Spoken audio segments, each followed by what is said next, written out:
পরীক্ষার আগে এই 8টি টপিক একেবারে ঝালাই করে যাও, ইনশাল্লাহ তুমিও আমার মতো ইংরেজিতে 12তে 12 কমান পাবা। ভর্তি যুদ্ধের ময়দানে একটা আতঙ্ক, ইংরেজি, অথচ জিততে হলে এটি হতে পারে তোমার সেরা অস্ত্র। হ্যালো অ্যাডমিশন 2026, তোমরা যারা এই বছর ঢাকা ইউনিভার্সিটিতে বাণিজ্য অর্থাৎ ইউনিটে পরীক্ষা দিবা, তোমাদের জন্য আজকে আমি নিয়ে আসছি আমার লাইফে বা আমি যে সাজেশনগুলো ফলো করে ঢাকা ইউনিভার্সিটিতে টপ রেজাল্ট করছিলাম এবং ইংরেজিতে সর্বোচ্চ কমন পেয়েছিলাম, অনলি সেই 8টা টপিক যেগুলো পড়ে তুমিও করতে পারো ঢাকা বিশ্ববিদ্যালয়ে টপ রেজাল্ট।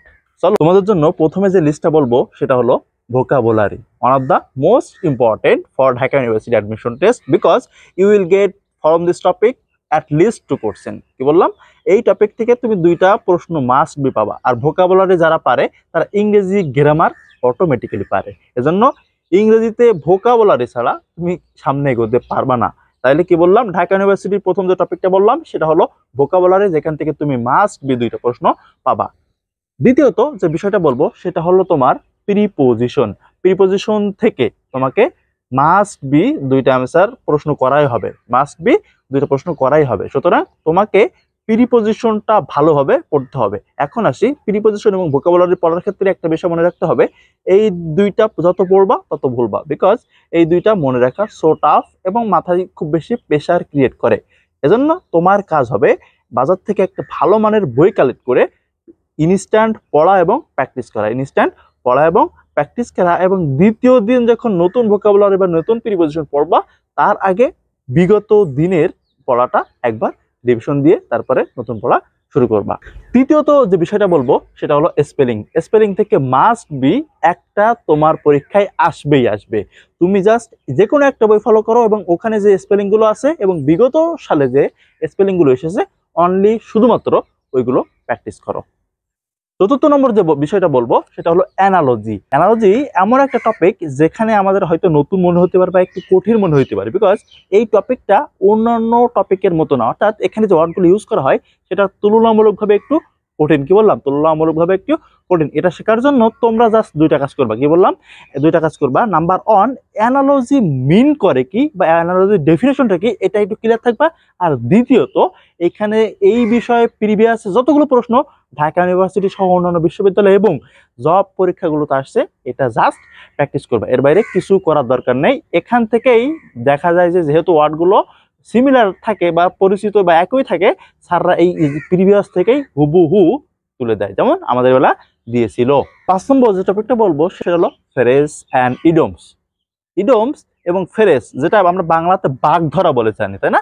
বাগধারাগুলো কিন্তু একটু মজায় মজায় পড়তে হয়, মজা না পড়লে মজা পাওয়া যাবে না। তুমি যদি মনে করো যে শুধু পড়তেছো বাট সেই ফিলিং পাইতেছো না, তাহলে ফিল না পাইলে কিন্তু পড়ালেখায় মজা পাওয়া যাবে না। এই জন্য বাগধারা একটু তালে তালে, গানের তালে তালে মতো পড়া ট্রাই করবে, তাহলে দেখবে যে অটোমেটিক্যালি তোমার বাগধারা মাথায় ঢুকে গেছে, তুমি বুঝতেও পারোনি। 6 নম্বর যে টপিকটা বলবো সেটা হলো রাইট ফর্ম অফ ভার্বস। কি বললাম, রাইট ফর্ম অফ ভার্বস, যেখান থেকে আমরা শিখে আসছি ক্লাস 6 থেকে, যেখান থেকে কি ঢাবিতে প্রশ্ন আসে। কেন?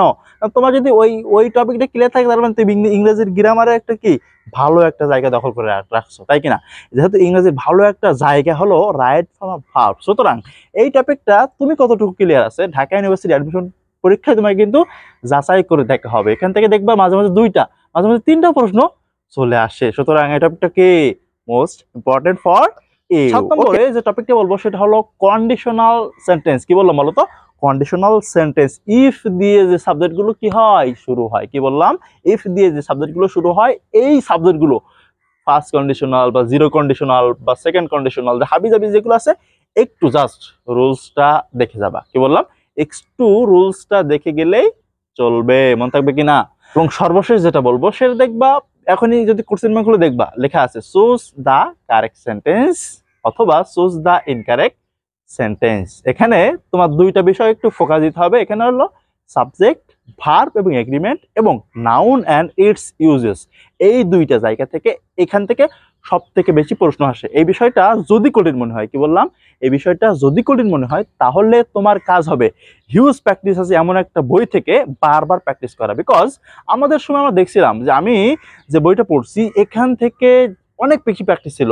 প্র্যাকটিস এত পরিমাণ ছিল যে প্রিভিয়াস আমার ঢাবির ছিল, রাবির ছিল, বা বিভিন্ন বিশ্ববিদ্যালয় ছিল, চাকরি পরীক্ষা ছিল, আমি প্র্যাকটিস করে গেছি, দেখি এখান থেকেই 6 থেকে 7টা ইংরেজিতে হুবহু চলে আসছে। সুতরাং ইংরেজি শেখার ক্ষেত্রে বারবার বলতেছি, প্র্যাকটিসের কোনো বিকল্প নেই। সেটা হতে পারে vocabulary, analogy, spelling, right verbs, অথবা চুজ দ্য কারেক্ট সেন্টেন্স, যে সাবজেক্ট ভার্ব এগ্রিমেন্ট, অথবা নাউন অ্যান্ড ইটস এর ব্যবহার, হাবিজাবি যা বললাম সবগুলো। সুতরাং তোমরা যদি বই একটা মনের মতো না থাকে, তাহলে বাজার থেকে সুন্দর দেখে একটা বই কালেক্ট করে নিবা।